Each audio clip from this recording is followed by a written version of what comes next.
Good morning. Okay, let's start while others join. Sabri is here now. Imasha?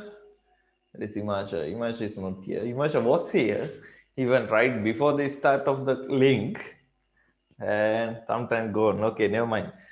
Uh, let's start with some impulse and momentum questions, and later let's move to trigonometry because some of you still struggling to identify the basic things. Okay, if you have any concerns, you can put in the chat, even very tiny things. Okay, so last day we started impulse and momentum.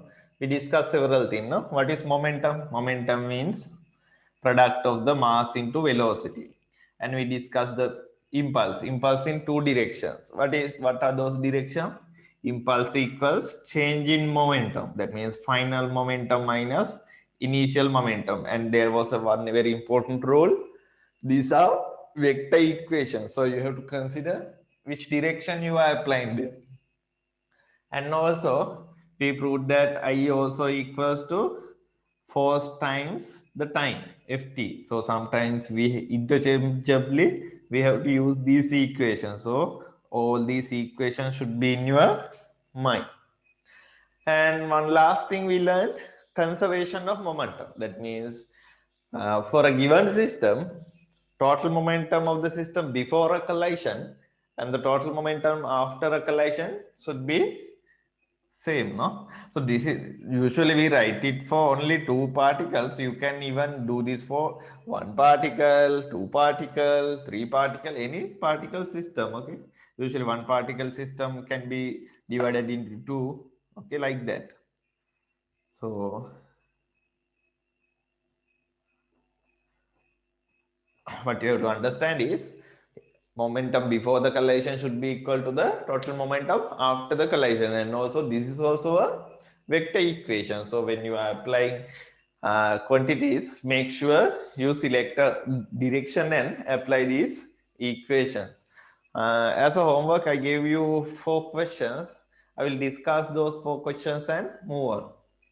I use the shared screen for my view. If you don't want it, you can just pin the whiteboard. Okay, you don't need the. I don't think you will be needed the shared screen. So you can, I think, even pin both without any problem.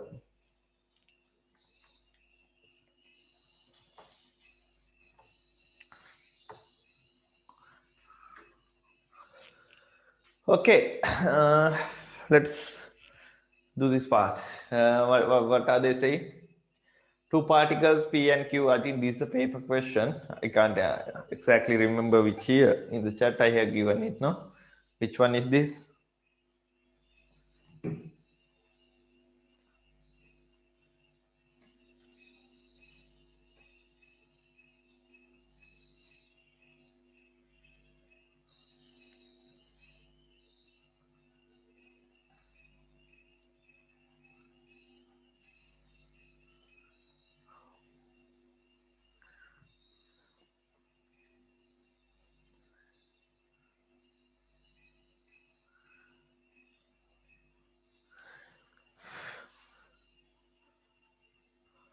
Okay, what do we have here? Two particles P and Q with masses m and 2m respectively.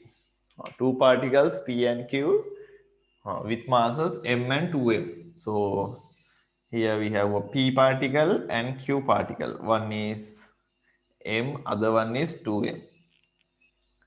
Are moving in the same direction. Same direction means they are not facing together along this straight line when they collide directly. So what you have to understand, if this is they are moving in the same direction and colliding, speed of P should be greater than speed of Q. That should be in your mind. Immediately before the P is moving at 4u speed and Q is moving at how much?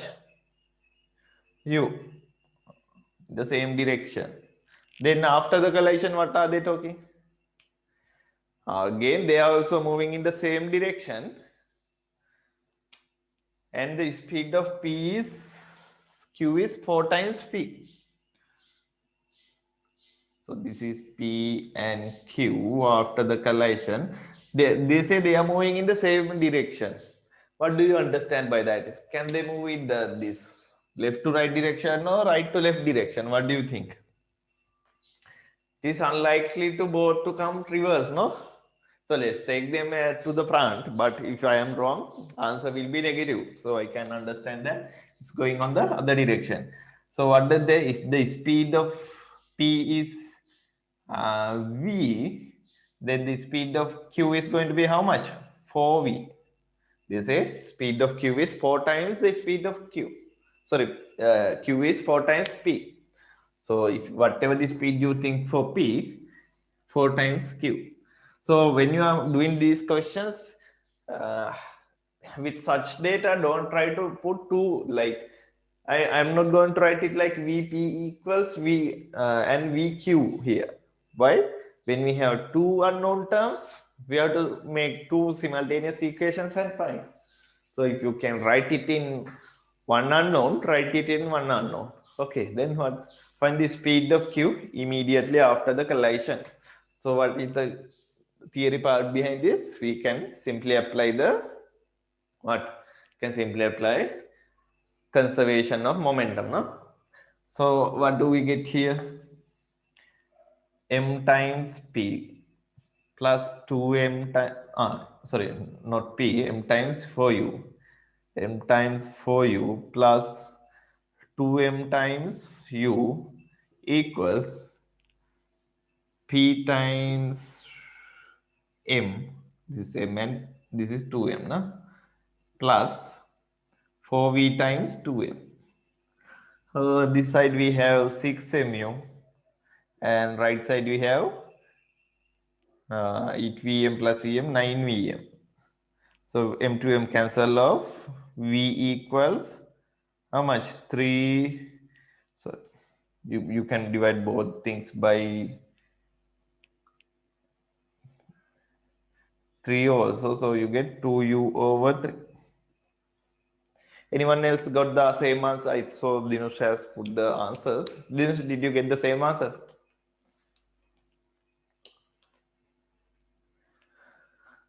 Then magnitude of the impulse exerted by Q. That is so important one. What is the magnitude of the impulse exerted by Q in the P? Q in the P. So in the impact, what's going to happen? Think this is the impact. There will be a force on P and there will be impulse on Q as well. And these are, according to Newton's third principle, they are equal and opposite in directions as well.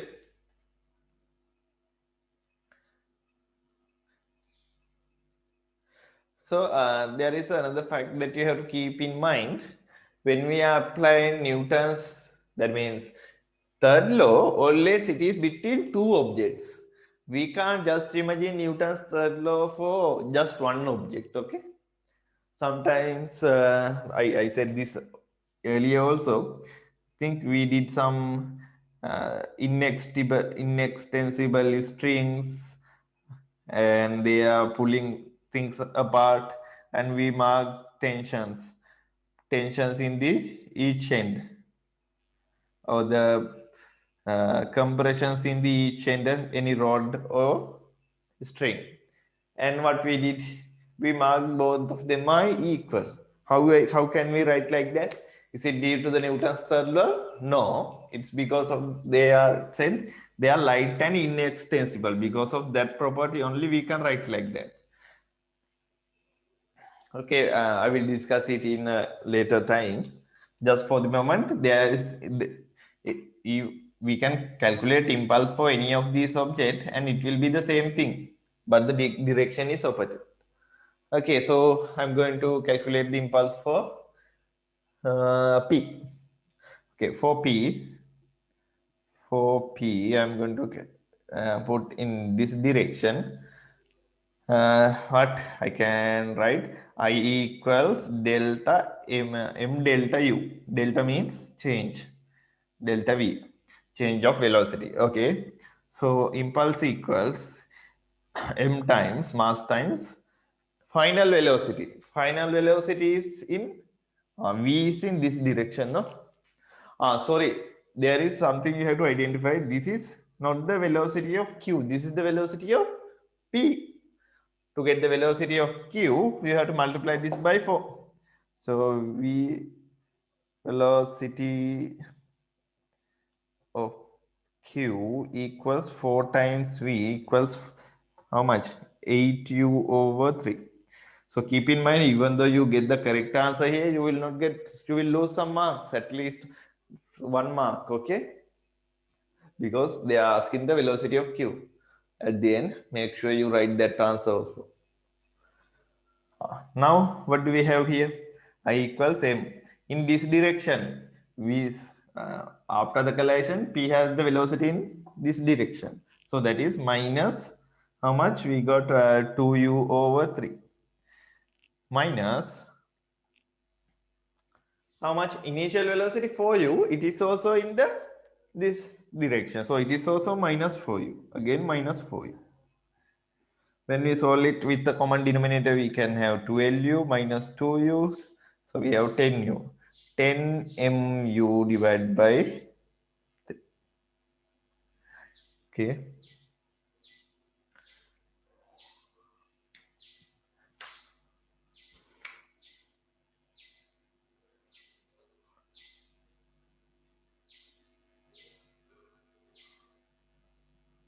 Yes, 4 times v.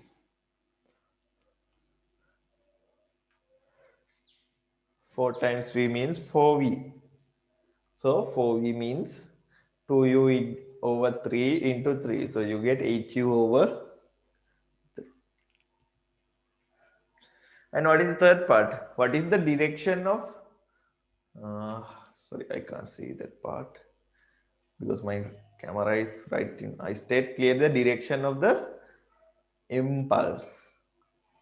So which impulse they are talking? Impulse exerted by Q on P. Impulse exerted by Q on P. What is the direction of this impulse? Q on P. We can say if these are moving in the left to right direction, impulse is against that. So whatever the direction, if these were originally travel in this direction, impulse is going to be other way, no? So we can say opposite to the direction of motion. Impulse is opposite to the direction of motion. Impulse is opposite to the direction of motion. In your book, I saw that don't use the words like left to right or right to left because it can vary depending on the initial I took P and Q left and right and so on. No, so some other person can mark this is as Q, this is as P, and then this is coming this direction for you and to you like that. Okay, so it's best to avoid right and left words. It was clearly mentioned in your book. Okay, avoid as much as possible left to right words. So yep. Anyway, you can say the impulse from Q on P is against the direction of motion. But what is it about the impulse of P on Q? It is towards the direction of motion, like that. Okay, see, these paper questions are not that hard. 7 marks, like free marks. These are the free marks you can get. Okay, let's see this one. I think this is a very important one. That's why I put it. Light inextensible string. No? I'm going to erase this part.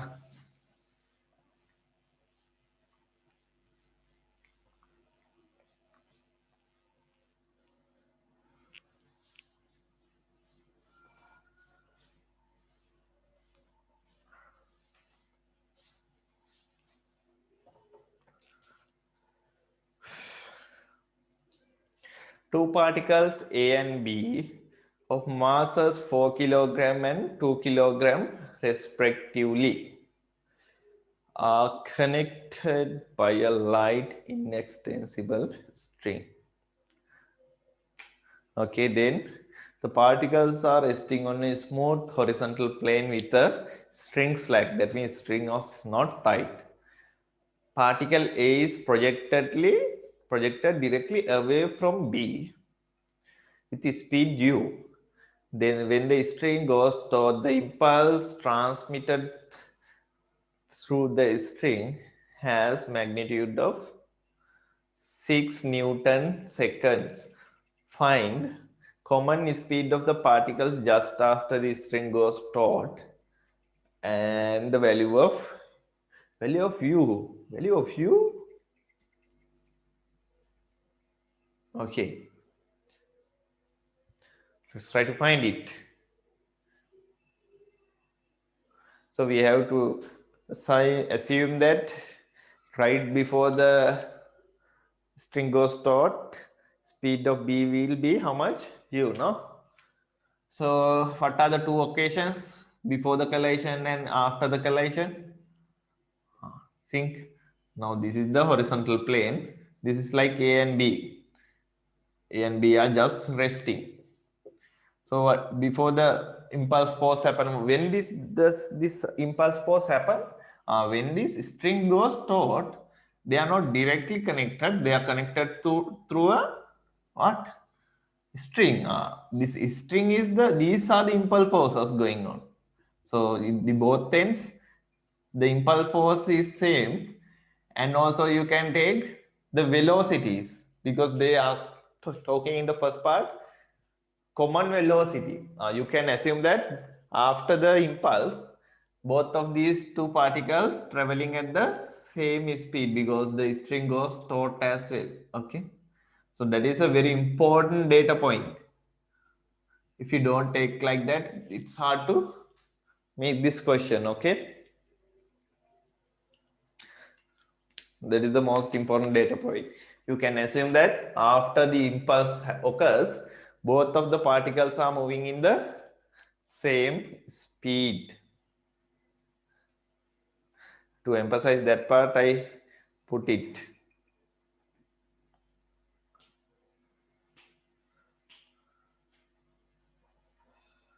Oh, Namita, answer for C, I told. Did you mark it? I saw your question now. Okay. So before the impulse force happen, mass of B, how much? 2, no? This is 4, this is 2, and the speed is U. After the collision, I is given. I is how much? 4 Newton, 6 Newton seconds.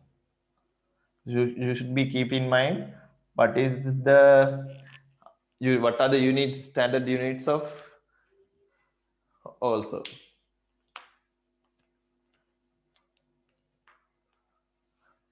Speed of the particles just after the string goes taut. Okay, so what we can apply? We can apply first to find the common speed. What we can apply is conservation of momentum. If you apply conservation of momentum, in which direction? Let's apply in the right direction. This way. I'm going to apply conservation of momentum. So before the collision, 4 into 0. There is no momentum in E. What is the momentum of B? 2 times U equals, after the collision, what's going to happen? 4 and 2. They are moving at the same speed. So it is 4V plus 2V. So it's going to be 2U equals 6V, V equals U over 3. Okay, U over 3. Then we found the common speed just after the string goes taut. Then find the value of U. To find the value of U, what we can apply? Simply apply the What we know, what is the other data point? Impulse is given. So for any particle, for A, you can apply for A, you can apply in this direction I equals M delta V. So I, how much is I? 6, no? So 6 equals mass is 4 times U over 3, final velocity minus, how much? Before the collision there was no speed, so 0. So you can find there is only one unknown term. What is the unknown term? U. So you can multiply U equals how much? 18 divided by 4, 4.5 meters per second. See, you can even find U. Now you can again find V also. It's, I think it's not needed. Okay, that's it. A is projected away from B with the speed U. We can't, yes, A is projected away in the beginning. That means think they are connected by a string like this. Now A is projected away from U. If they are projected towards you, what's going to happen? They are going to, these particles are going to collide. Now what you have to understand, the difference between with the other questions is they are not colliding each other. The impulse is occurred by the string connected. Like you can imagine there is a impulse force going to happen because there is a slack string, and when it is going tight, there is a sudden impulse occurring in between those two. No? What are the practical situations we can understand this thing? I see some waterboating, like surfing on jet skis, back of the jet skis or motorboats. Those people who are with a rope sometimes fly, no? Right? There is going to be an impulse force suddenly when it is connected. No, before the collision, there is no speed for it. It's 0. Before this impulse force occurs, speed of A is resting. Only U is B is moving at speed of U. But after the collision, what's going to, both are having same velocity. Okay.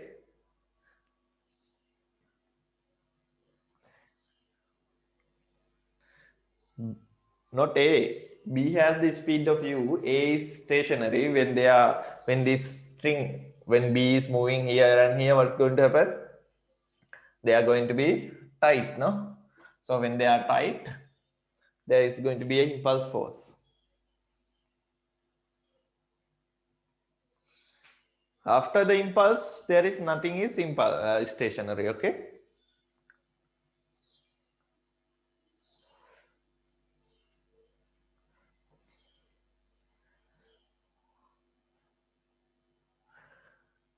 So most important part is if you don't take the speeds as same, this question cannot be made, okay? So you can even identify that by the first part, common speed. They are asking the common speed of the particles. A has the speed of U? Oh, sorry, very sorry. No, I understood it wrong. A is projected away from B with the speed of U. Oh, sorry.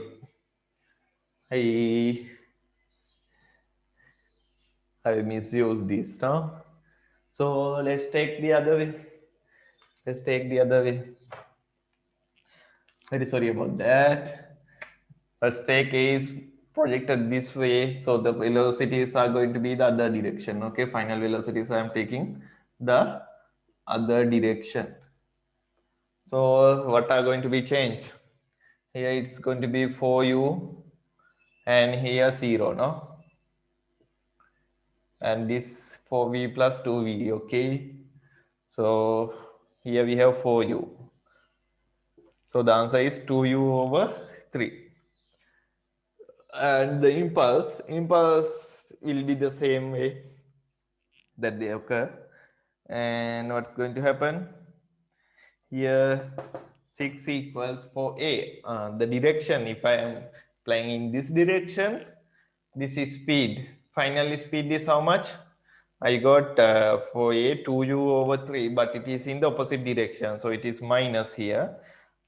And before the collision, what was the speed? U, that's also minus, no? So this is minus 2u over 3 minus u. So we have 3 plus 3u minus u. So how much? We got 6 equals 4u over 3. So again, this is 18. By the way, it get the same answer. I'm also amazed, okay? So u equals again 4.5 meters per second. Thank you, Viranga. Okay. And I think now you got the answers. V was changed, impulse. But final answer for you kept unchanged. Here we have to apply 2u minus 2u, and here also u minus u. This minus minus becomes plus. Okay. Okay.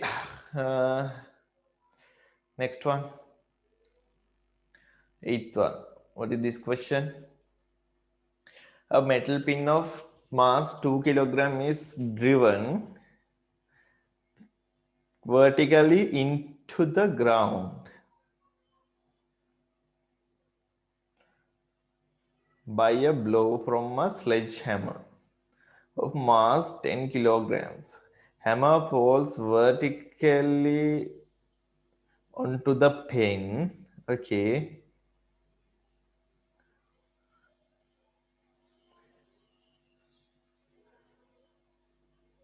It's just speed just before the impact is 9 meters per second. In a model situation, assume that the after impact the hammer stays and the contact and more together before coming to the rest. Okay, find the speed of the pin immediately after the impact. So they are saying in a model of the situation, it is assumed that after the impact, pin and the hammer stay in contact. What does that mean? After the collision, you can consider they are in contact. They have the same velocity. That's what you have to again identify. That's the hidden data point. Okay.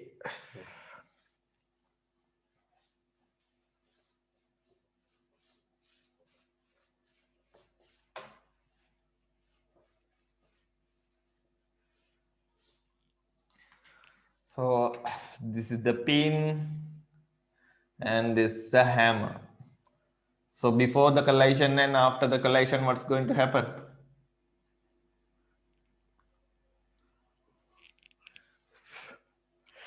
So we can assume that pin mass is how much? 2 kilograms. It's a very heavy pin, no?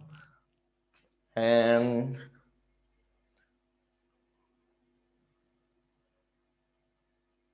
mass of the sledgehammer is how much? 10 kilograms. Before the collision, what is the speed? 9 meters per second. It is coming down at a speed of 9 meters per second. After the collision, what's going to happen? We can assume that both has this as a single particle if they keep in contact. So V, let's take the speed as V, and total is mass is going to be how much? 11 combined mass. No? What are they asking? Find the speed of the pin immediately after the impact. So we can apply conservation of momentum downwards. Let's apply downward direction, conservation of momentum. So what do we have before the collision? 10 times 9 plus 2 times 0 equals in the right side after the collision.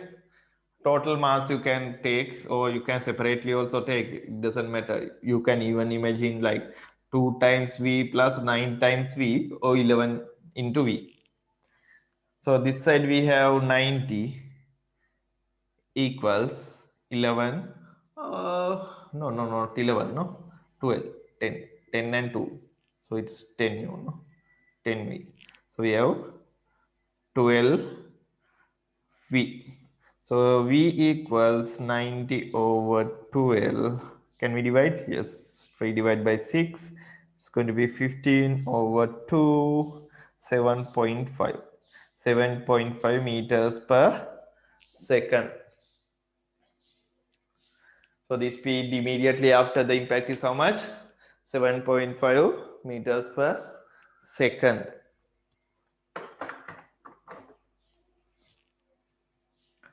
Then what are they talking? Find the pin moves 3 centimeters onto the ground before coming to rest. Assume this model that the ground exerts a constant resistive force of magnitude R as the pin driven down. Find the value of R. How can we find R? What are the forces? What are the forces going to act? They say the length. So I think we will be having to find what? We have to find the deceleration. The deceleration of the pin, no? So that means now if you think about the motion of the pin here, what's going in? What's going in? So it's going down. At the start velocity is 7.5. What is the distance it's going down? It goes down 3 centimeters. It's going down 3 centimeters and it comes to stop. And the velocity is 0. So for this motion, you can find the acceleration, not actually acceleration because the speed reduces throughout its motion. So we can take, let's take acceleration downward is A. So how much?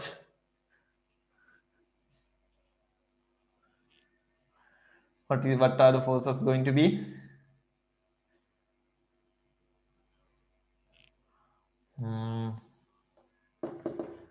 What is the motion equation we can find to use to find this acceleration?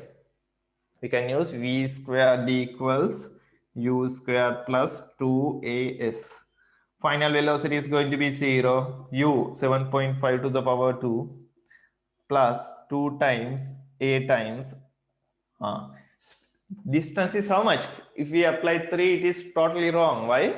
We have to apply that in standard units in meters. So it's going to be 0.03 divided by 110 apply.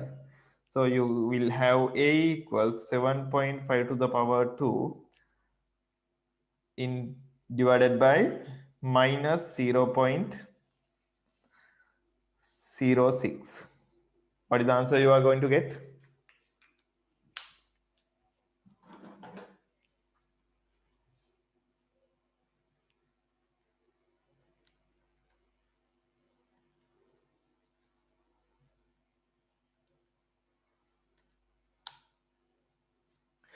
(937.5). Nice value. See the deceleration, 937.5 meters per square second. This will be minus in the downward direction. So in the upward direction, it will be what? It will be positive. See the deceleration, very huge value. You can assume that with a lot of power going on with the resistive force, this will be, no? Now,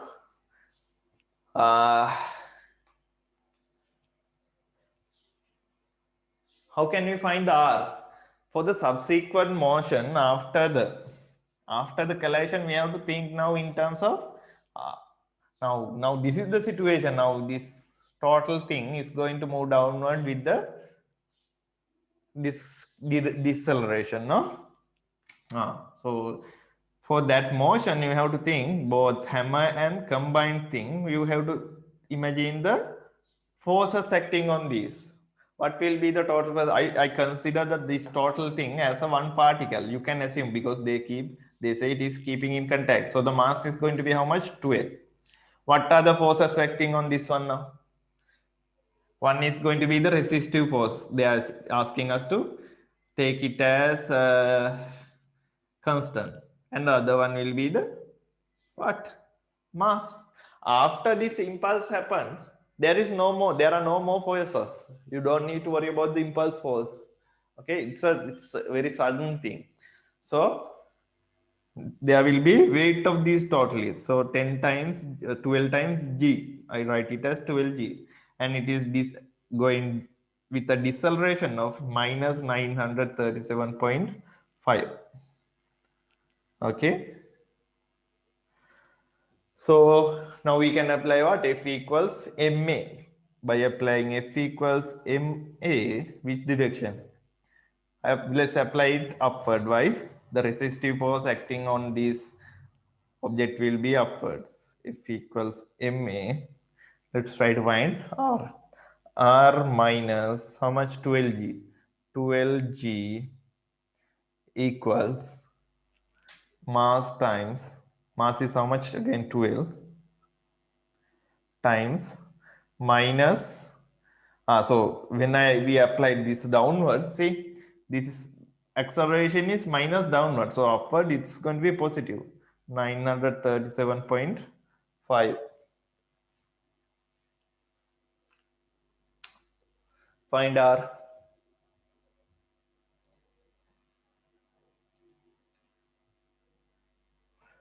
How much is going to be r? R equals 12 9.81 plus 937.5. Very huge resistive force, no?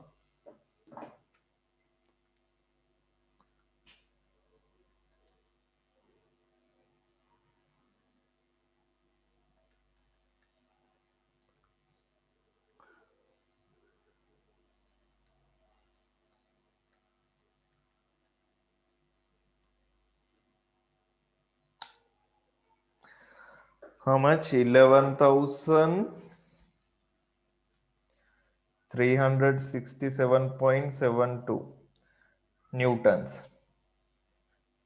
11,367. Is it understandable to you?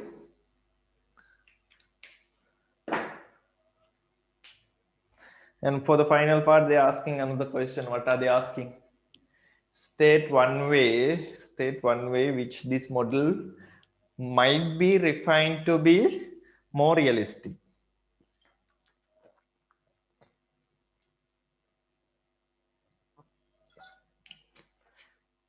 Can you please put in the chat what do you think? How can we make this situation more realistic? I'm also thinking. Please think and put some idea for the part C.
Sorry.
Any ideas? Any ideas? I think if we assume that they do not keep in contact, usually when a hammer is thrown towards a pin, what's going to happen? It's going to bounce back. No, they do not keep in contact. So we can assume that they do not keep in contact. That might be a better solution rather than this one. No, that's my. So you can write. Assume or measure the speed right after the collision. Okay, like that. Do you understand?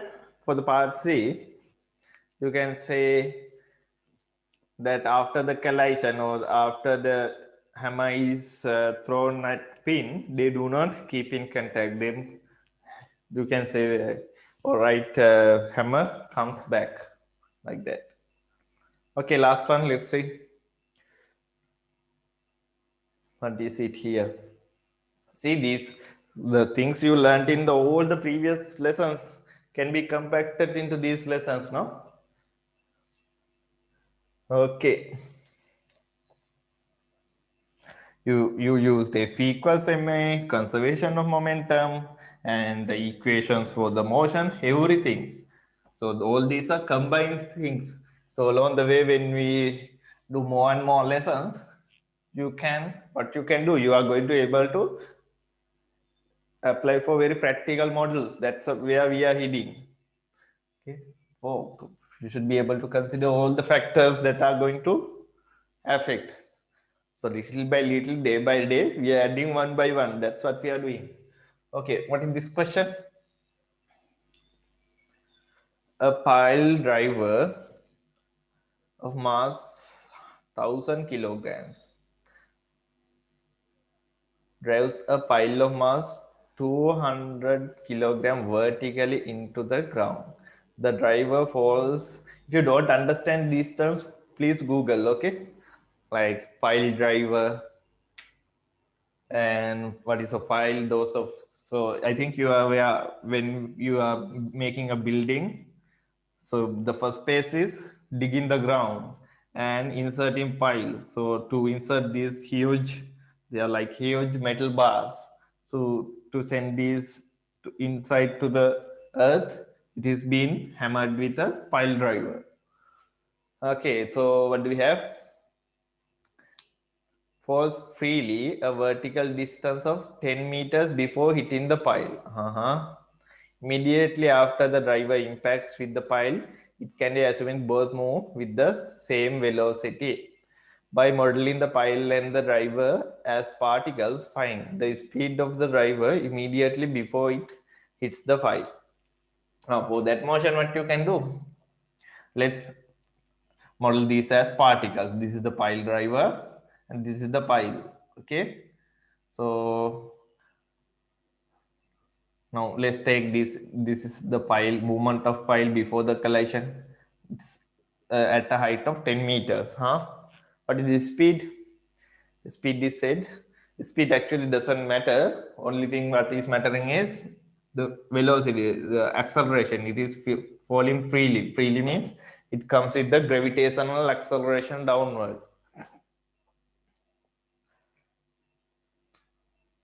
So you can they are not giving us a starting velocity, no? So you can assume it is falling down from rest, and hit before the hits its speed is v.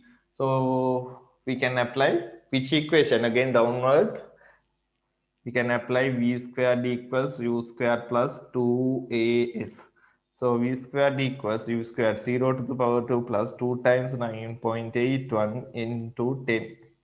How much v equals 20 times 9.81 square root.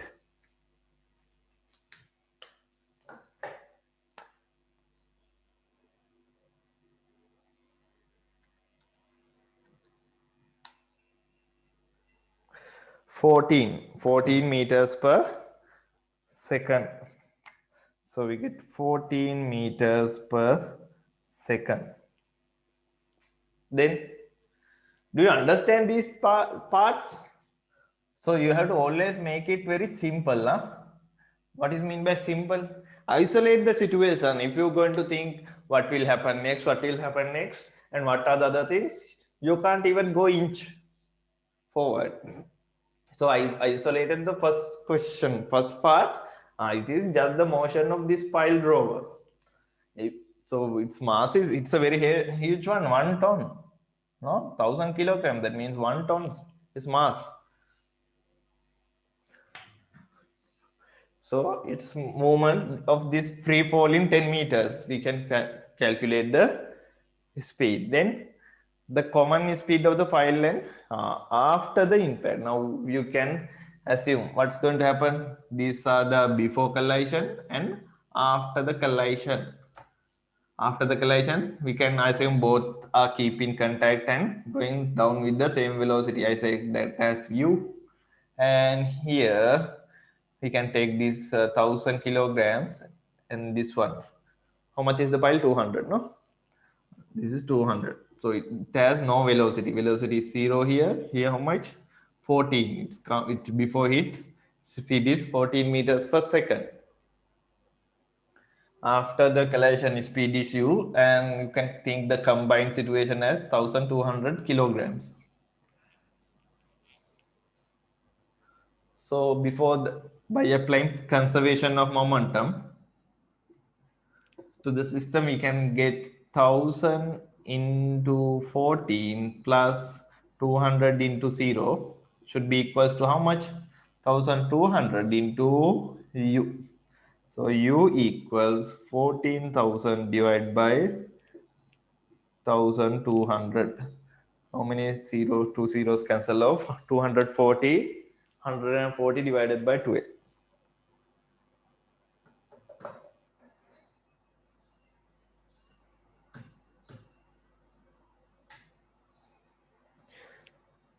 How much? 11.67. 11.67. 11.67 meters per second. That's a good speed. Then what are they talking? The common speed of the pile and the driver. We found it, no? Part B is done now. This is part B, this is part A. Try to understand other two parts.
Hey, Dinesh, you have got them correct, no? I just went through your answers. Nice. What is about C? The ground provides a constant resistance to the motion of the pile driver of magnitude. How much is a very huge value? 120,000 newtons. Find the distance that the pile driven into the ground before coming to rest. So when you are asked to find the distance, you have to get the feeling that you might need to, only way to calculate the distances, we need to apply motion equations. To apply motion equations, we need the deceleration, no? So what is going to happen after this impact? This pile drive and the both things going to stop, no? So we have to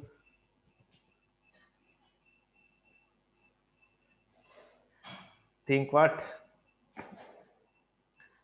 We have to find the deceleration. How can we find the deceleration? For the subsequent motion, again you have to apply, you have to think what are the forces to find deceleration. You have to apply F equals ma, no? Are they talking about this as the combined system or only the pile row? That's my question. They are saying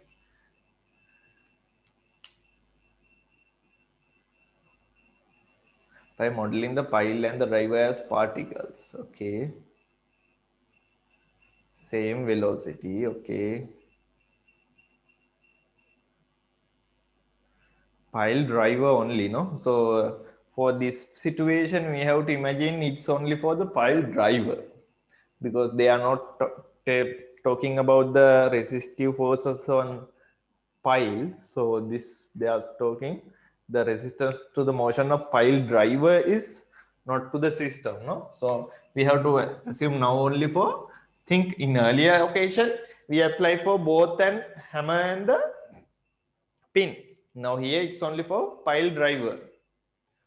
So we can apply the resistive force, how much? 120,000. And what are the other forces? Only the weight downwards. How much? 1000 G. 1000 G will be downward. And we can assume its deceleration or the acceleration is upward. So if I apply F equals ma upward, so upward we have 12,000, sorry, 120,000 minus 1000 G, 1000 into 9.81, no? Equals a mass 6,000, 1000 times A. So A equals, zeros get cancelled off, 120 minus 9.81.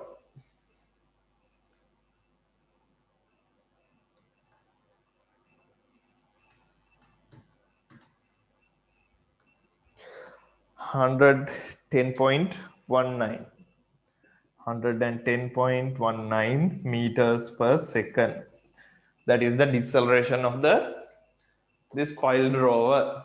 Then we have to find the distance. So we know that this deceleration downward. So we can apply for this motion. Let's take it's moving downward. It starts the motion with what is the velocity we found earlier? I could not. This one, no? 11.67. 11.67. So it starts going down with 11.67 and come to rest. And we know the deceleration as well, it is upward. And here it will be 0. Let's take this distance as x. So we can again apply for downward, v squared equals u squared plus 2as.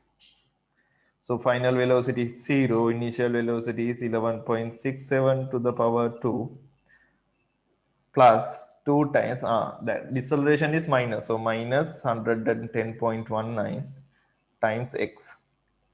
When you find x, how much is going to be x?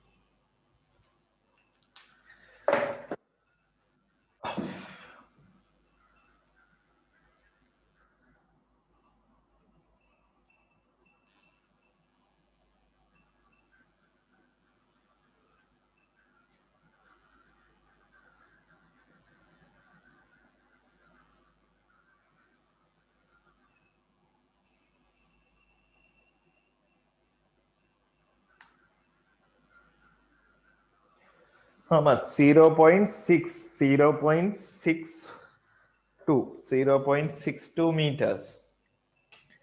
0.62 meters. Now, can you see something very interesting here? Even with such a huge loads, such a huge weight, what is the distance it went down? Only just 0.6. It's not even 1 meter. It's like half a meter, no? At a time. At one, in fact, it goes only that much of little amount. It's very reasonable, no? Think you get like 10 meters. It is most unlikely. You can't drill holes like that, no? You can't push down things. Yeah.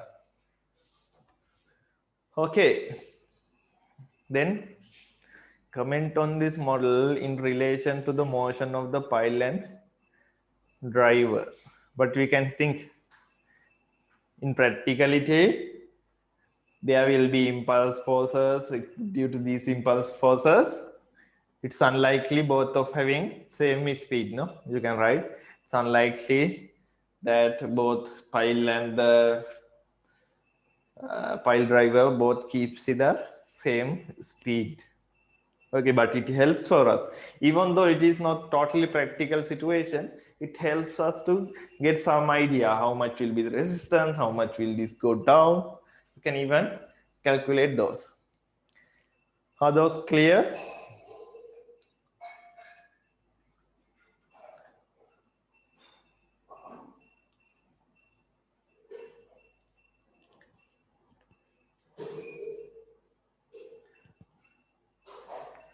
Sabri, what about your answers? You got them correct? Did you do those homework? Namita?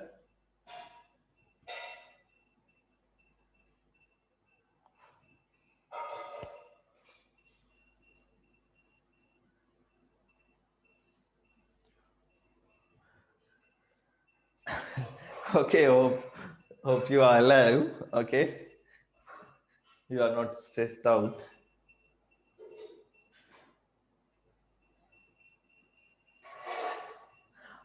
Sorry, I did not went through. Okay.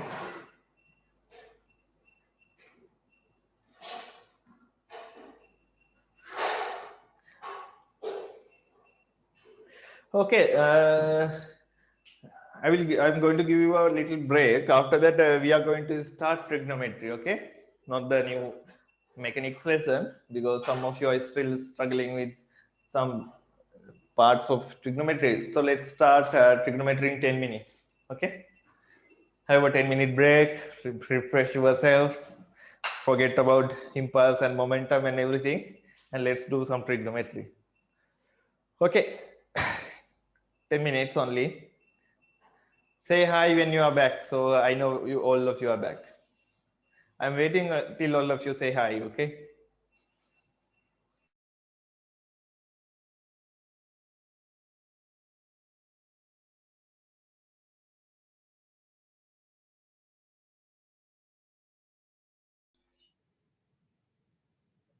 Okay, hope everyone is here. Hello, yeah. Let's see, Dinush, Sabri, Viranga, Nemita. Okay. Okay, Chiranga also. So, yep.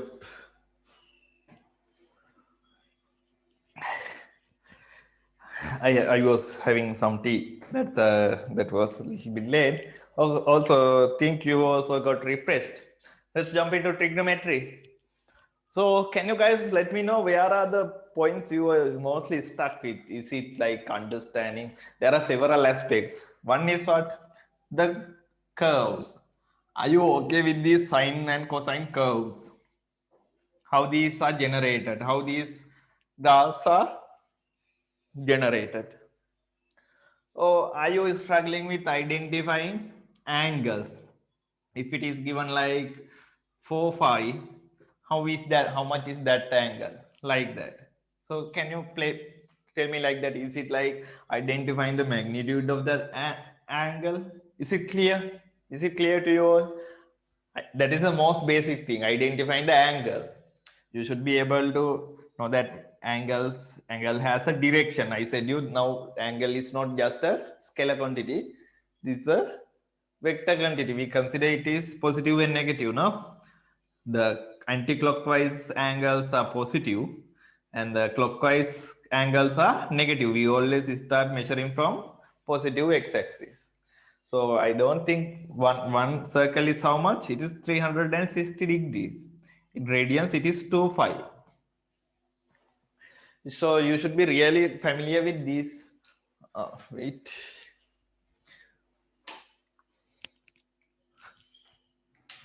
You should be really familiar with these words. Which words? These values. How much is 5? How much is 5 over 6? How much is 5 over 4? How much is 5 over 3? How much is 5 over 2? How much is 5? Then 2 5 over 3. Then 2 5. Like that. These are the most common angle values. You should be really familiar. In degrees also. In rad, not only just in degrees, in radians also. 30 degrees means in radians 5 over 6. This is 45. This is 60, 90, 180, 300, sorry, 270.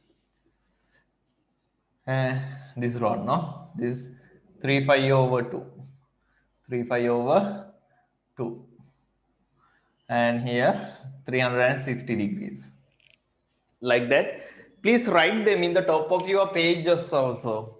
Okay, because these are needed much more. Again and again these are going to be needed, so you should be very familiar with this. If you are not familiar with these values, that is the place where you are starting to struggle. Okay, so if these are not familiar, please have them written on the paper, keep them aside.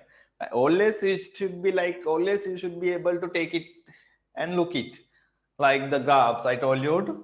So if you are struggling and if you are not having those little short notes with you, I don't think it's going to be easy to go through. So have that short note, the how graph of sine, how was it? It was like this, starting from 0 when angle is 0 and maximum and minimum values are 1. So just keep reminding one part of the graph is enough, because it is the same thing going to repeat. Then the graph of this sine theta, then cos theta. It is start from 90 degrees, no? And go on. What about the graph of tan? It has a 90 degree, from minus 90 to plus 90. It's going from minus infinity to plus infinity always, no? Like that. So have these three graphs with yourself. So my first advice is have these in a piece of paper inside to you. These should be always available. Not you are not turning around and looking for pages to get these most simple basic values. And even the sine, cos, tan values of these also should be in your mind. Before even start of this lesson, you should know, no? How much is sine 30? How much is cos 30? Those are from practice. So if those are there, this lesson is going to be easy. Okay, and these values and the other things I told at last class day. What were those? Sine 180 minus theta. Sine 180 minus theta equals how much? Sine theta, like that, no? Or in other words, you can keep remember, before yesterday I told, I think in Monday, there are 4 quadrants. For these 4 quadrants, what is going to happen for the values of sine, cos, and tan? And what was the way that we have to keep in mind? We can keep it all STC, no? All STC. That means in this quadrant, every sine, cos, tan. In the first quadrant, all those 4 are positive. For the second quadrant, only sine is positive. Both other things are negative. Third quadrant, tan is only positive. Sine and cos are negative. For the fourth quadrant, cos is positive. Other two are negative. Like that. So how do you know that? You can just simply imagine any point. Imagine a coordinate. We draw this in a coordinate axis, no? If you think about x and y values, you can understand what's going to happen. Why? What is x and what is y? Always we can think x equals cos theta and y equals sin theta. That's how we define these. Okay, so those are the most basic things you have to keep in mind. Okay, let's do some more questions on the basics to make sure you understand it without, because even though we may discuss 1,000 things about these things, they will not go into your mind until you struggle with the questions. That's the place it's going to make much of the sense. Yesterday, I think I did some 1 or 2 questions in 3. So I will do more questions in the question number 3. I will do which ones? I will do question number 3, D, E, F, G, H. Okay. Question number 3, D, E, F, G, H. And from question number 4, I will do the second row. Question number 4, I will do F, G, H, I, J. F, G, H, I, J. Question number 5. From question number 5,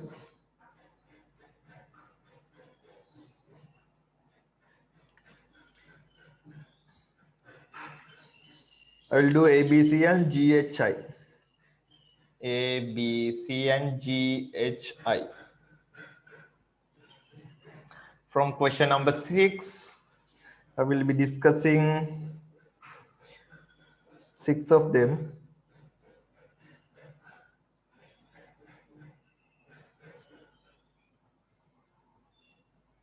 Yes. A, B, E, F, I, J. Easy to pick up. Okay, these are the questions I am going to discuss. Please go through them. Go through all. Now go through them if you haven't been through them. Okay. Then I will discuss everyone in the 6B. I will do all the things in 6B. What is the first one? Question number 3D. What do we have? Without using a calculator, write down the values of sine minus 450. Minus 450. So you have to identify how much is going to be 450, no? So if you take one round after 360 degrees for any, it's going to repeat the same thing for any ratio. Is it for sine, cosine, it's going to be the same thing, no? So 360 and minus 450, no? Yeah. So what is minus 450? We have to go other way around, no?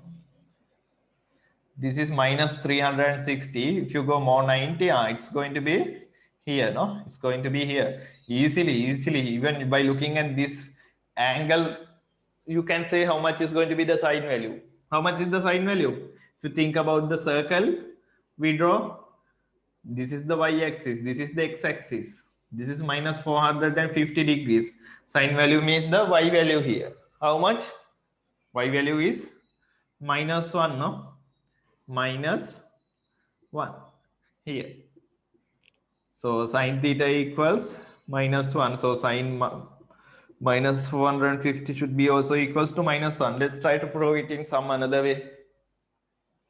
So we can take in another way, how much?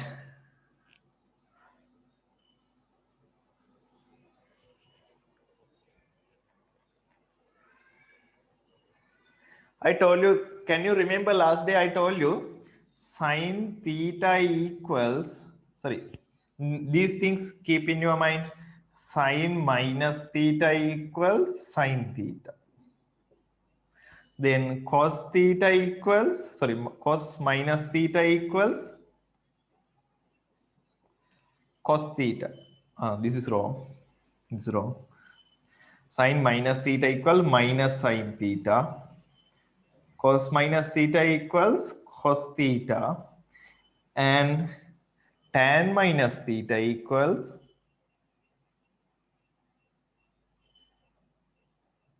minus times tan theta. Have these also in your mind.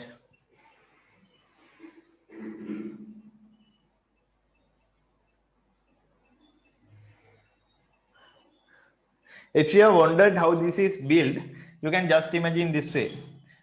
Mind what is mean by this angle being minus mean it is measured in the anti-clockwise direction. So if you take any point in this unit circle, you can imagine what are going to be these coordinates, these x and y coordinates. Here for this minus theta angle, this is a minus theta angle, no? X coordinate is going to be minus, y coordinate is, sorry, minus, y is minus, x is positive, no?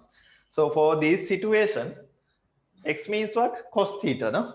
So you know, even this angle is minus, x is positive. What does that mean? Cos theta equals x, it is positive x. Even this angle is minus, this is positive. What about y? Y is negative. Why? It is below the x-axis. We know sine minus theta. Sine theta stands for y value here. So sine minus theta equals minus times sine theta. That means y is minus. Any positive value into again minus sign. And tan becomes by x, y divided by x. So minus divided by plus will be minus. Okay. Have these also with yourself. Always you can use these for any angle you can. Okay. Now I can imagine this minus 450 as how much? Minus times sine 450. I made it positive by taking this minus sign outside. Then I can write this as minus times sine 360 plus 90. Why did I write it like 360? For any ratio after 360 degrees, it is going to repeat the same thing. It is like the same angle. So we can write it as minus sine 90. We can neglect this 360. Why? After one round, it is going to, sine value is going to go in the same values, because with the sine curves we know they have the same pattern. So sine 90, how much? Sine 90 is 1. 1 into minus will be minus 1.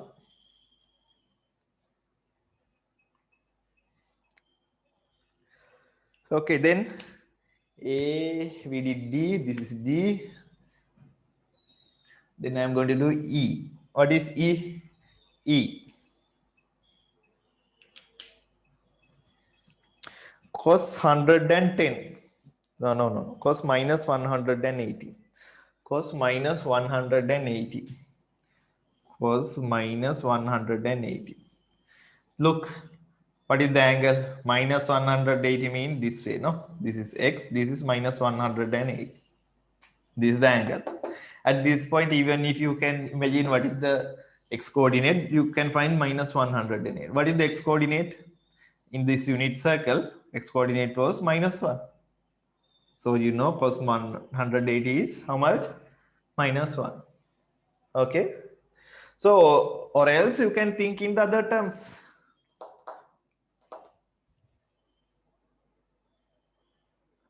With what terms? You can think, I said like cos theta equals, sorry, cos minus theta equals, I told you cos minus theta equals how much? Cos theta. I told you that also. So think for cos 180, you can consider this should be like cos 180. Is it true? Yes, it is true. Cos minus 180 and cos positive 180 also same. If you measure this way also, it's going to be the same value. How much is it going to be? from this one, or from the graph of cos, you can imagine how much is 180.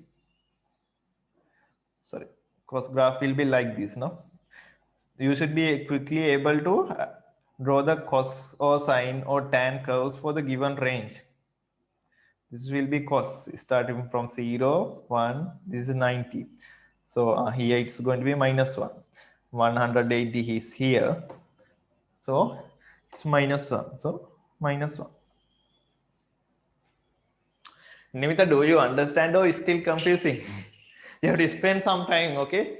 You have to like self-study a lot because so many words are going to interchangeably use sine, cos, tan, x, y, angle.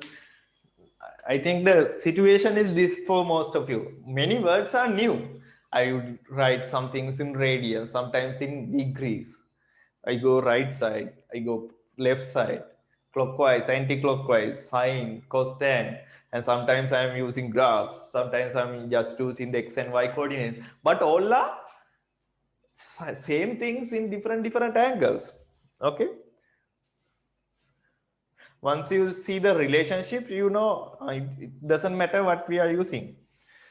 Try to see the total relationship. That's why we did how we generated those graphs also.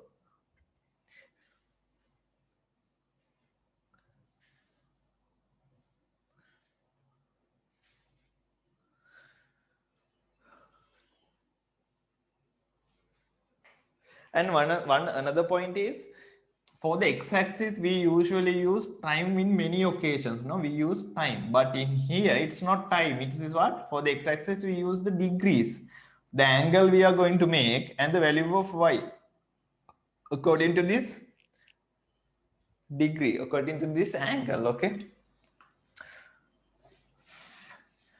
Okay, so then f, what is f? Cos minus 3 phi over 2. Cos minus 3 phi over 2. What I said about cos? Cos minus theta equals cos theta. You can even get cos theta also. You can find, without finding cos 3 phi over 2, you can write cos just 3 phi over 2 also. Think in angle what's going to happen. If you go minus 3 phi, what is this value? 3 phi over 2, 270 in degrees I wrote here, no? See, 3 phi over 2. This must be a little bit familiar to you. If not the case, if you are just seeing this as numbers or symbols, it's not going to make sense. But if you can feel, this means like 270 degrees, then you know how much is it going to be, no? It's going to be from, let's see, if we start from here, if we go anti-clockwise, it is going to be this much. This is how much? Minus 270 degrees. If you go clockwise, what's going to happen? If you go clockwise, the angle will be like this, no? So they looks like they end in two different locations. So how it can be the same values? But if you think about the x value for this axis, how much? Here also x is 0. Here also x is 0 in the coordinate axis. What's going to happen? It's the same thing. Which way you go, it doesn't matter. Why? We just need to consider about the x value. We wrote that cos theta equal x. So how much is x is 0, no? Or else you can, yeah, that's the easiest way, or you can go to the graph and identify how much. You can use the graph. If you are not sure about going left or right with the angles, you can always use the graph. But it's not possible for like thousands and so on. So you can always go for graphs. What is the cos graph? Like this. So where is 200 and minus 270? Where is minus 270? This is cos theta. And the angle is theta. Where is it? Here 90, 180, and here 270. Here minus 90, minus 180, and here minus 270. Either way, where you go this way or this way, you are going to end up in 0, no? Can you see? So the answer is how much? This value equals 0. You don't even need a calculator.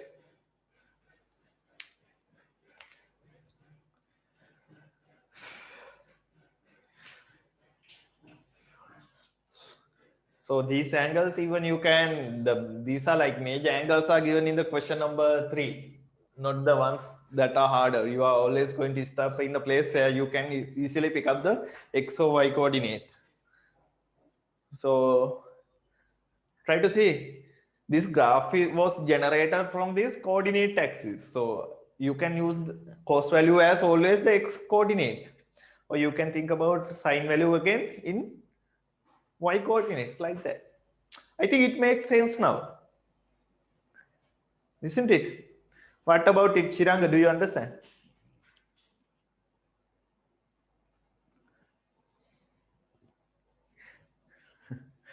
Oh, confused Tungabanga.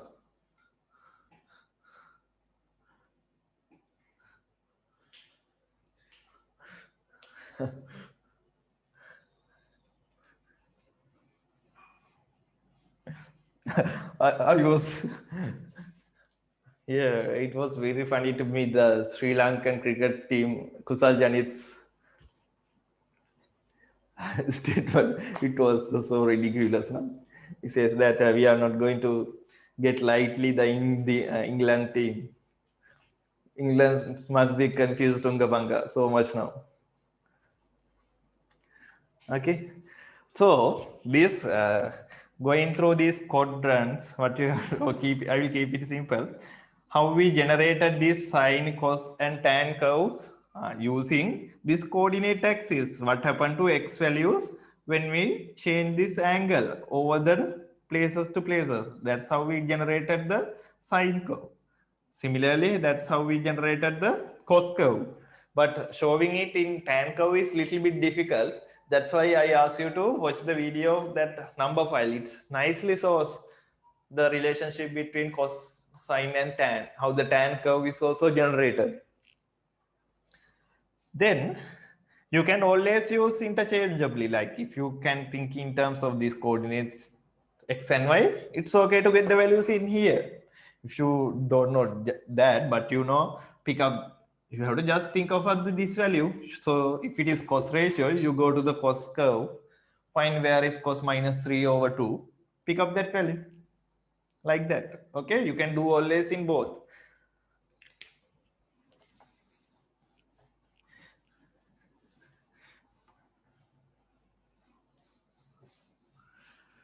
Okay, what is the next one? I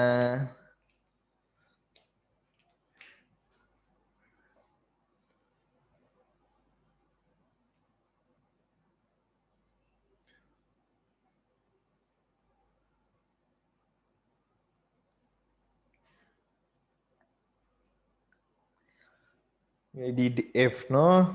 No, I will do, yeah, F, G. I am going to do G. Cos 3 phi over 2. I have to find cos 3 phi over 2. How much? Cos 3 phi over 2. When you see 3 phi over 2, it should go into your mind. This is 270 degrees. If not the case, you feel it hard. You feel it alien. It's not alien. It's 270 degrees. So what is the cos value for 270 degrees? That's your question. How can we find it? So now there are two ways you can think about it. One is easily you pick up the cos curve graph. What is the cos curve graph? If you don't have it, I feel sorry for you. Okay, I now 10 literally I said like more than 10 times to have a graph with your always. If you still don't have it, I can't do anything. Okay. Now this is the cos curve. Okay, this is the cos theta curve. Now think this is the 90-degree angle. This is 180. This is 270 or 3 phi over 2. Okay. So yes, this is plus 1. This is minus 1. And this is 0. So at this point, what is the cos value? Value of this curve. How much? It intersects at 0. So this is straight away you can write 0. Or else you can go to this circle here. How much is 270 degrees angle? So this is 90, 180, 270. At this y-axis, what is the value of x? Because y, x equal cos theta. That was our definition. In our unit circle, what was the definition? X equal cos theta and y equal sin theta. Now, if there was some person standing in outside of the house, now he should be able to do these ratios, calculate these ratios, like if there is a security person. Okay, now, yeah. How much is the x value in the y coordinates? This is x equals 0. You can think in terms of x value also. Anyway, this is cos ratio is going to be 0. Don't worry that how this becomes opposite side or adjacent side over hypotenuse. How can we think the adjacent side over hypotenuse for this situation? It's a little bit hard. So don't try to imagine or visualize those situations. Try to think we defined x equal cos theta in the unit only for unit circle. Okay, x equal cos theta and y equal sin theta. Then things become little bit easy. Okay, next one.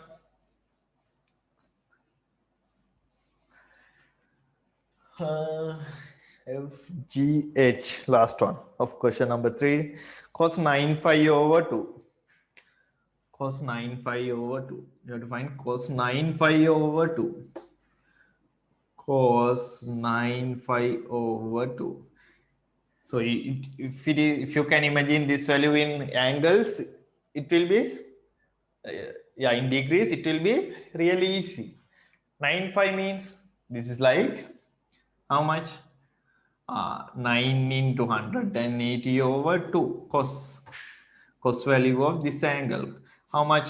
You can divide 100 by 2. It's again 90 into 9 into 90. How much? Cos 810. See how much? Cos 810. Very large value. You can think this way now. You can break this into parts. One way is you can draw the cos curve for 810 degrees up to 810. Okay, that is the idiot method. Okay, who doesn't understand anything but managed to draw a very lengthy cos curve. This is like you got until how much? 360. He will be here. Here will be 720. You need more. Okay.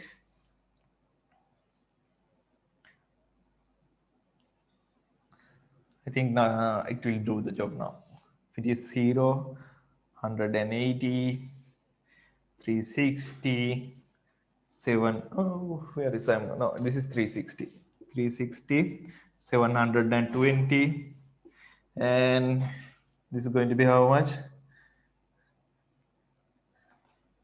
36 into 3, 1,080. Somewhere here you will have 810. No, you can get that. So how much? 810.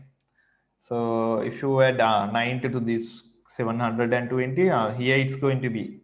So you know it is 0. Why? This is the cos theta and this is the angle. So 810 is going to stop at 0. It's 0. So 810 is going to be 0. But this is the idiotic method. That means you don't understand the relationships. So you can always see that after 360 degrees, what's going to happen? The same thing. You can see now it's like this way. No, always it's like this way. For every 360 degrees, cos values are like this. Okay. Weird shape. Okay. So yeah, what to do? You can break this into how many 360s here? Cos times, you can think 720 plus how much? 90 degrees. After you can neglect this 720. Why? It is the same thing. If you think in terms of angles, see, we start from here 360. Now again after 360, x coordinate is going to be the same. If you go another 360, now you are in 720.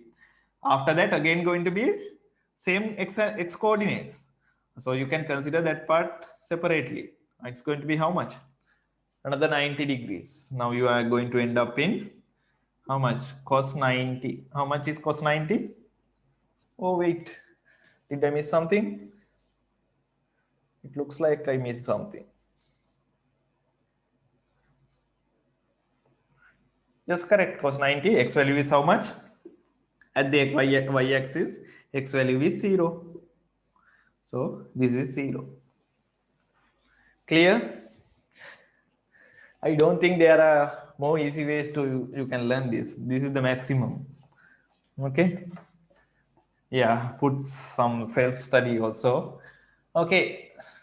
I think I'm done with the question number 3. Yes, you can do the rest. Try to do the rest yourself. Tan values also think in terms of for tan values, what to do? It's best to use the curves. Okay, use the curves, use the diagram, tan curves, because it's the easiest way. Use the tan curves.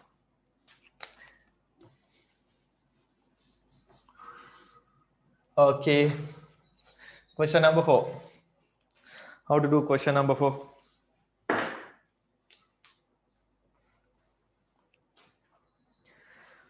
Part F. Cos right. Express the following in terms of trigonometric ratios of acute angles. You have to just stop with it. You don't need to find the exact value like 1 or 2 or like that. But if it is like cos, as I did earlier, if it is like cos 810, cos 810, please keep it as cos 90. That way they are asking. That means take this into between 0 to 90 angle. Okay, into acute angle format.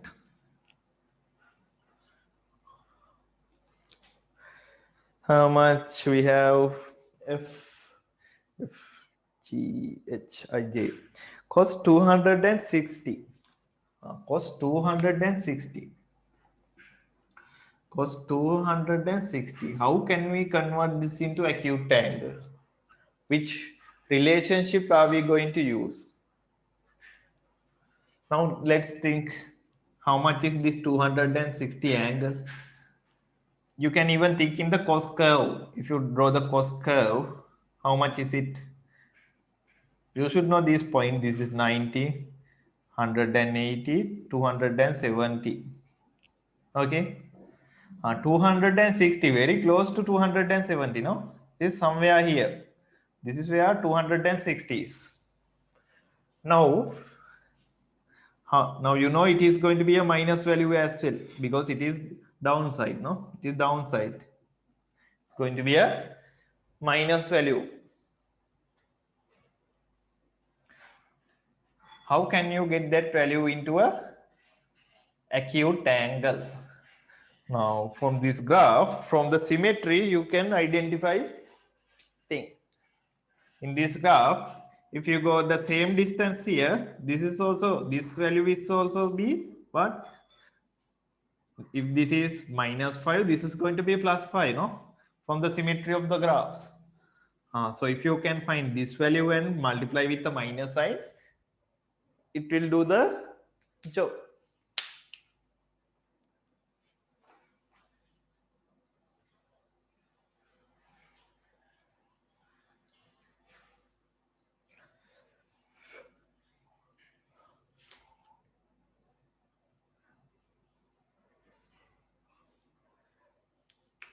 Or else there was some equation that I asked you to write last day, no? What is it? What are those? For these quadrants, I asked you to write sine theta, sine 180 minus theta equals sine theta, cos 180 minus theta equals cos minus theta, like that. No, for downside, what do you see? Cos 180 plus theta equals minus cos theta. Can you see that? In this quadrant, you have wrote cos 180 plus theta equals minus cos theta. Can you see that? For the third quadrant, you have written something like that. You can use that also here. How? You can write this 260 as cos 180 plus 80, no? So that means that it should be equal to how much? Minus cos times, you can now this remove this 180 minus cos 80.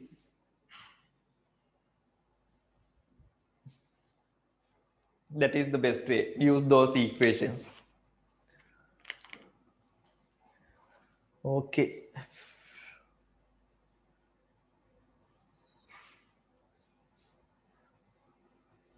If you are going to do it in using the curves, you have to think what is going to be this value here. Okay. Now you know this gap here is going to be 10, here also 10, here also 10. So how much? If it is this 10, this gap is going to be 80. That's how you're going to take it into acute angle from the curve. But these are tools. These are different tools you can use for different situations. You can use it the graph for some situations. You can use these equations some situations. But everything means the same thing. Try to see the relationship between them. Then anyway you can figure out whether your answer is correct or wrong also. They are asking to write this 260 between 0 to 90 angle. Take it between 0 to 90. This is how we take it. 80. Here there is something very important. This becomes a plus value if you take 80, no? But we know it is minus. Here it is minus. So we have to multiply with the minus sign if you're going in the graph. Let's look at another one.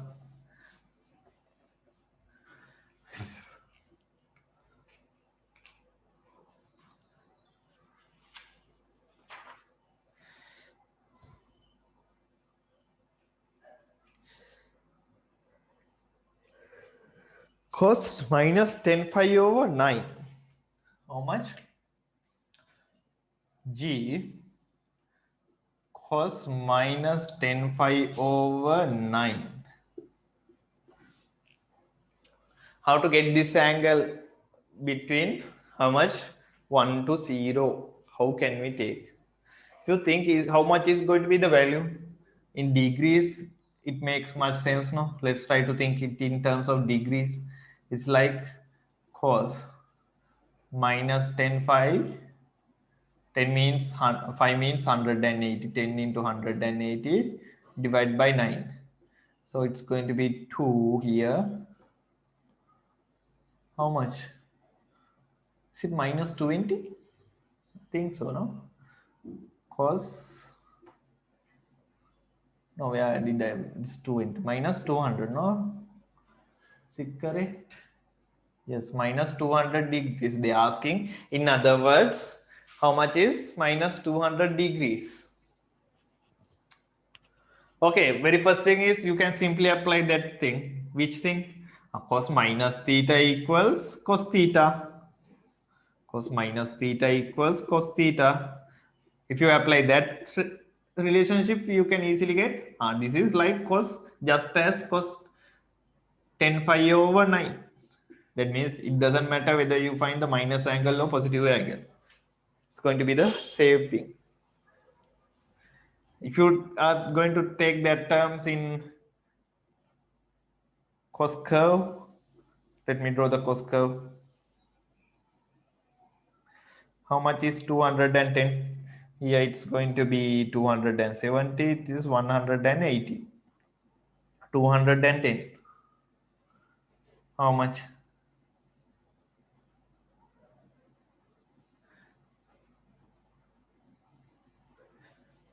210 means, sorry, not 210, 200, no? We know this is the value that's going to take. How to take it into a acute angle? How to take into a acute angle?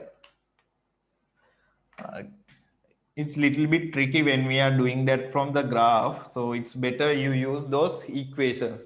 Using the equations, it will be really easy. But trying to see it with the graphs is little bit hard because you need to always take into a positive value. So the gap here from 200 to 270 will be 70. So if you go 70 degrees here, you get those same values. You find the value here. Now you get another value here. What is that value? It's going to be the same as this gap. This gap was here 70. So this gap is going to be how much? 20, no? This gap is 20. Okay. So that cos 20 into minus cos 20. That is one method that you can do this. Or other way, let's try to do it in using the equations we know. Using the equations we know. What are the equations you can use? You have to think. Go to those quadrant equations. You had so many equations, no? Now you know it is in the which quadrant? It is in the fourth quadrant. This angle you have to identify which quadrant does it belong. It belongs to 200 means it belongs to, sorry, third quadrant, no? Here, it belongs here. This is how much is it going to be? So how can you take the value?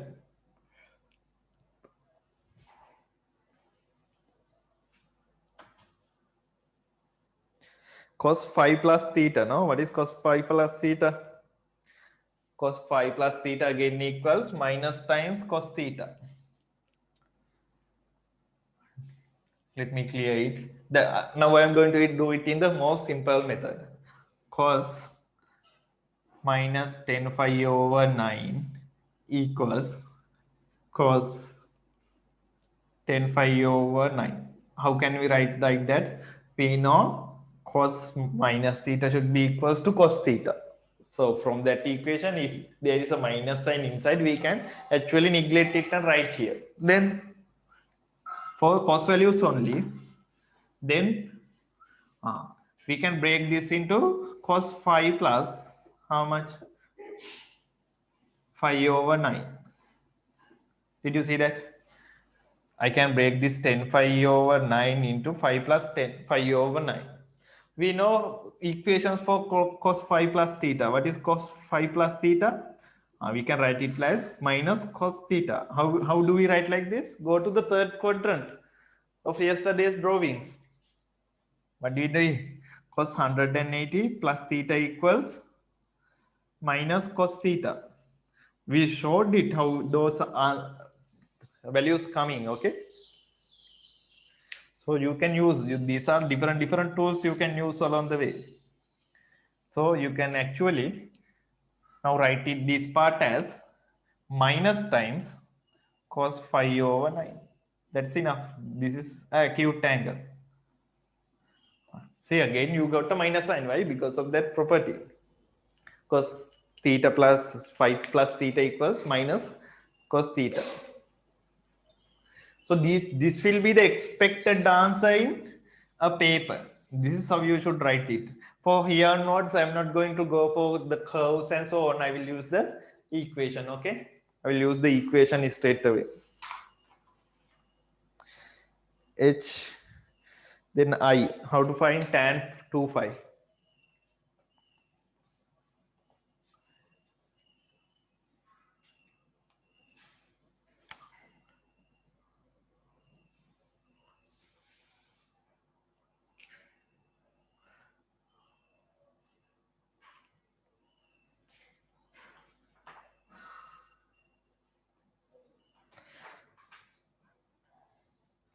Tan 2 phi as an acute angle. How can we write it?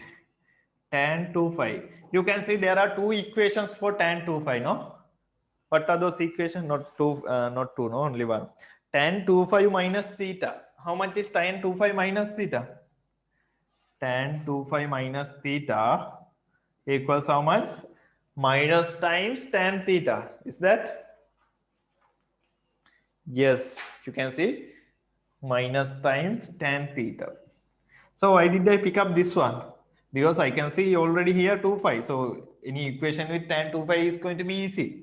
So I can write tan 2 phi as tan 2 phi minus 0. Is there any something I did wrong? No, just 2 5 minus 0. So I can write minus times tan 0.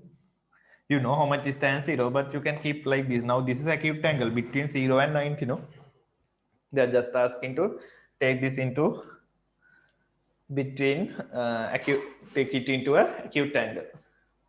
So tan phi is same as tan 0 minus tan 0. Tan 0 means 0. So it's minus 0 into 0 will be 0. No, minus into 0 will be 0.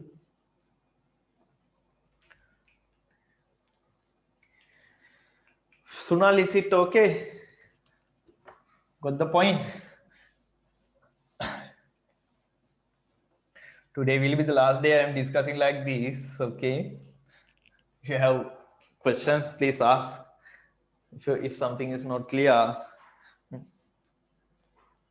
You can see that they have, even in the book, they are not giving a lot of weight for these sections. Now, I took a lot of time for this part.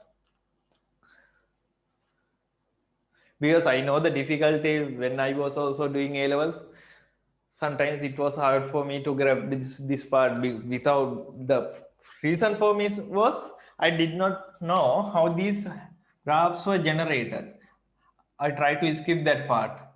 Okay, anyway, that graph is generated, so I'm going to use it. But if you understand how these sine, cos, and tan graphs are generated, it's really going to be easy. Okay, it's going to be really easy.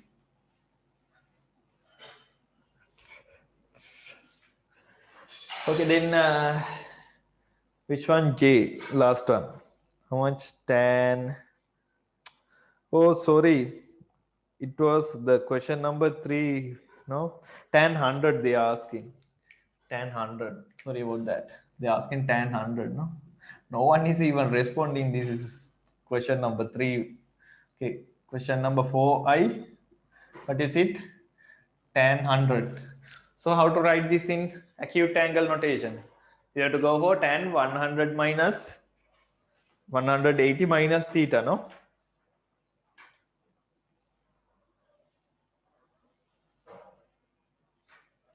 How much? You can write this as, you can use this ratio, tan 180 minus theta. Why I am going to say use this ratio? Because I know that between 100 and 190 there is acute angle. There is no other way I can form an acute angle. This is equal minus tan theta. So I can write this 100 as tan 180 minus 80. No, I can write like that. So it's going to be minus times tan 80. That is enough. Then J. How much is J? Tan to 325. Tan 325. What is the ratio? I see.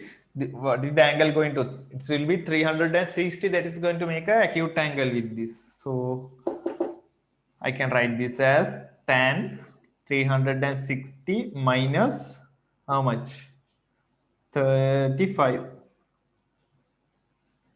Like that, no harm. So this is acute angle. What is the equation for tan 360 minus theta? This is minus tan theta, no? We write here. This is same as that one. So here we can, by according to this law, this relationship, we can write tan 360 minus 35 as minus times tan 35.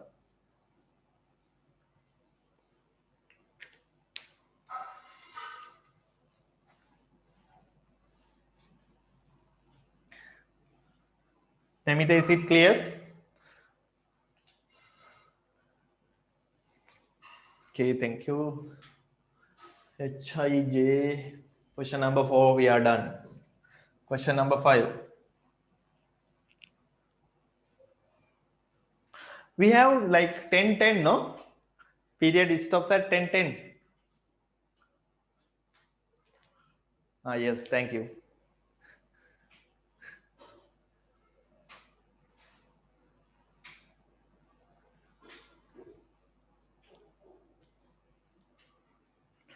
Then What is the value? Question number 5. ABC. What is ABC? ABC. Given that theta is an acute angle expressed in terms of sine theta. Oh, everything you need to express as sine theta.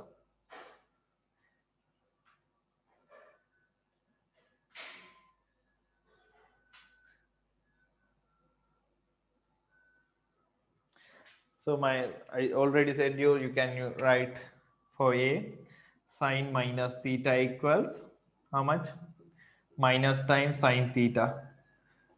Okay, these are like true identities. You can use these everywhere. What is B? Sine plus 5 plus theta. I think the question 4 should be after this part, no? It's like we use this already these things. How much sine plus 5 plus theta? It's going to be again minus sine theta. Okay.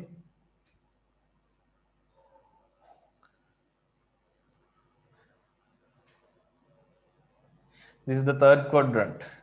This angle is going to be in the third quadrant. So sine value is minus. And C, what is it going to be? C.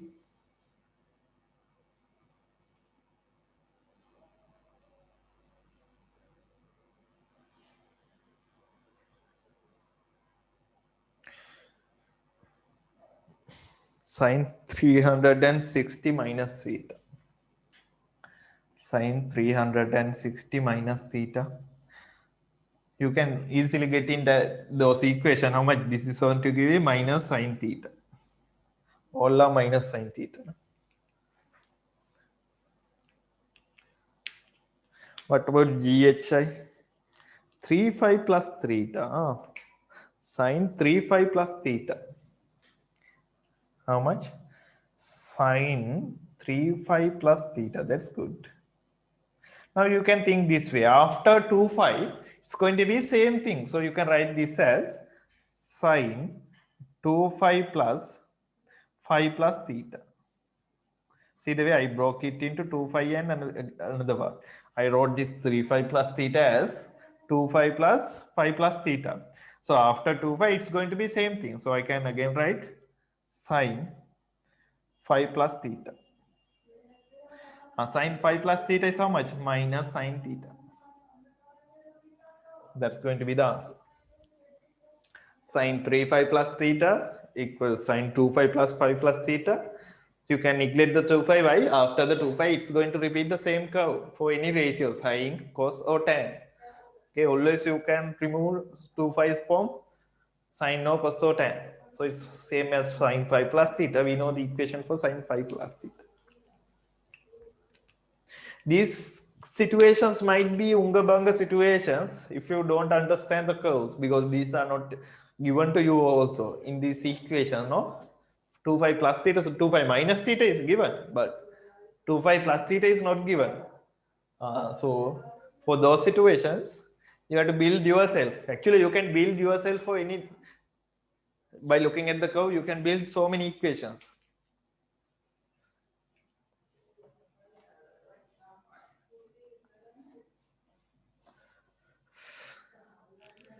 Not D, this is G, no? This is G. What about H? Sine 720 minus theta. Sine 720 minus theta. So I can think this as which? 720, I can think this way. Sine 360 plus 360 minus theta. I break this to 720 into two couples of 360. After 360, it's going to be same thing. So you can get sine 360 minus theta. I just neglected one 360 because after a cycle, it's going to be the same thing. We know what is the value for this one. It's going to be minus, no? Minus sine theta.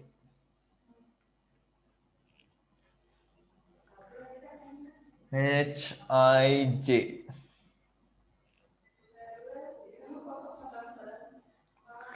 How much is J? No, not J, H, I. This I, no? It's going to be I. How much is it? I. Sine 5 theta plus 4 phi. Sine theta plus 4 phi. Sine theta plus 4 phi. So you can convert this as sine 4 pi plus theta. I just changed the places so I can see this as same as earlier. So I'm going to write this as sine 2 phi plus 2 phi plus theta. You can write it as sine 2 phi plus theta. Again, after you can remove this 2 phi also. It's going to be sine theta. That was the only positive one we got yet, no? Why we are doing this? Actually, why we are doing this? Don't we have things to do? We can do so many other, like mechanics is really interesting. We have so many interesting things to discuss in mechanics. Why you are spending wasting time on this? What's the big deal about this?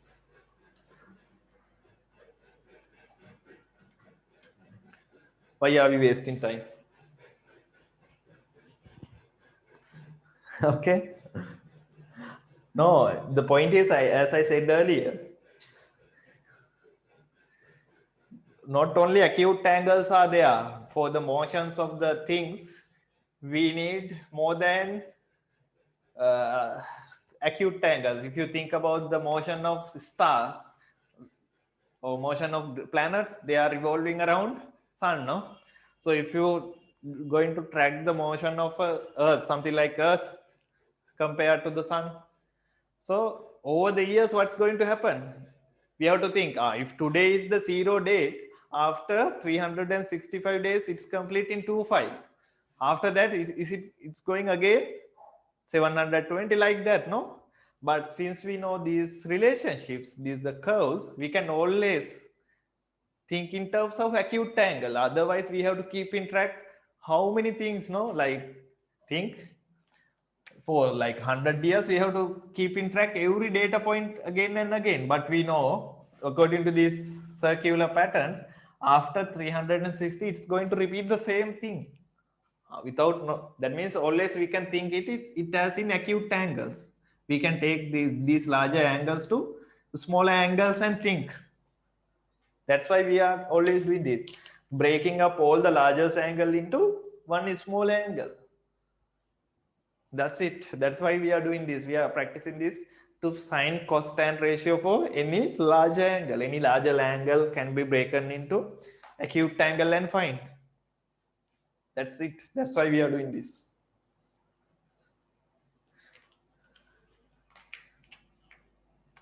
In another words, I will explain this. In another words, think like this. Okay. In other words, if you look at all the above three curves, sine, cosine curves, please have a look at all those three curves. Okay. What are going to be the sine, cosine curves? This is going to be the sine curve, no? Something like this. What is it going to be the cos curve? The same thing with the 90-degree shift. What is it about the tan curve? For these curves, like this, no?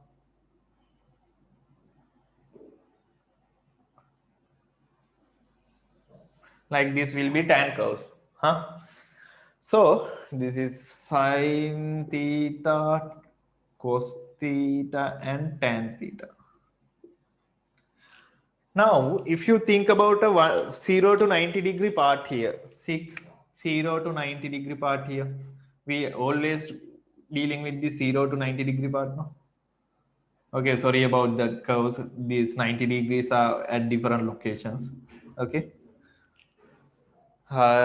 Yes, now if you think about the sine curve and 90-degree, first 90 degrees, I'm going to draw it separately here. Here 90 degrees, no?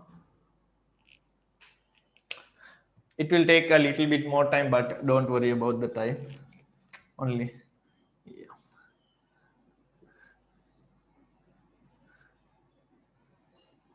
Here 90 degrees for sine. Okay. Again here, what is the first 90 degrees focus? This is the first 90 degrees focus. And for tan, it is like this. First 90 degrees. Okay. Now, what we did in this question number 5, any larger angle we break up into 0 to 90 degree angle. How is it possible? Because is it possible? If you look at these curves, you can see there are minus values now. Okay, this part, okay, we can agree, because for this part it's also the same x and y values, 0 to 1 is going to come. But for this part, there are minus values. Can we agree? Yes, why? We took sometimes minus sign out. There was a minus sign. So it's the just between 0 and 1. If you think about the modulus value of sine, it's just 0 and 1. All those sine values are going up and down from 0 to 1. So we have all the values of sine 0 to 90 degrees. We have all the values of 0 to 1. That for this part also, we can take this anywhere as acute angle and multiply it to minus sign. That's why we practice this minus sign. For also it's the same thing. Why? All the values are between 0 and 1. Even these minus values, if we multiply with the minus sign, it's going to be there. Okay. So that's why we can always take any of these ratios under what, 0 to 90. For tan also 0 to infinity, and it goes to minus infinity as well. So that's why you can just multiply with the minus sign and take it, because of the symmetries of these graphs. Okay, try to understand that part. That's why we are doing this. Any larger angle you can break up into and take into an angle between 0 to 90. Sometimes it will be multiplied with the minus sign, sometimes not. That's it. Okay.